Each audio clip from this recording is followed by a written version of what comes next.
এটাও দুর্গাপুরে, যে আগের ভিডিওতে গিজারের ইয়েটা দেখিয়েছিলাম, হ্যাঁ, ব্রিজের ছবি দেখিয়েছিলাম সেই বাড়িতে।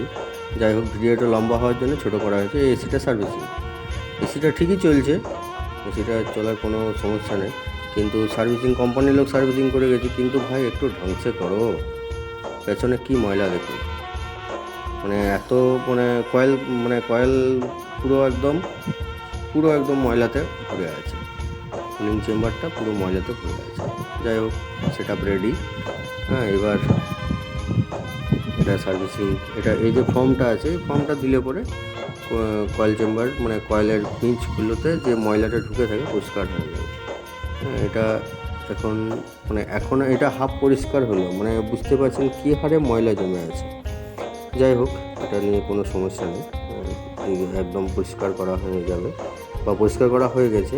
ঠিক আছে, এবার একদম চকচক করছে, ঠিক আছে, একদম চকচক করছে, কয়েল ক্লিন করার পরে একদম চকচক করছে। এই যে এইগুলো দেখছেন, এইগুলো আবার এসিতে কোথায় লাগে এটা আপনারা চিন্তা করবেন, কিন্তু না, আমার প্রেসার পাম্পটা দেখে পরে মালিকের একটু লোভ হলো, বললো যে আমার এই গ্লাসগুলো একটু জল মেরে দাও, সেই জন্য দিয়ে দিলাম।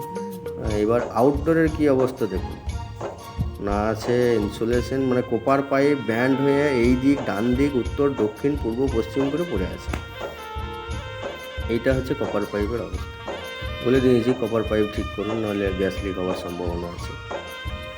যাই হোক, মেশিনটা অন করা হলো, অন করার পরে খুব সুন্দর ঠান্ডা আসছে, ঠান্ডার জন্য কোনো সমস্যা নেই। স্টেবিলাইজারও লাগানো আছে, সেফটি সিকিউরিটি দুটোই আছে, ইনপুট আউটপুট ভোল্টেজ সবই ঠিক আছে। খুব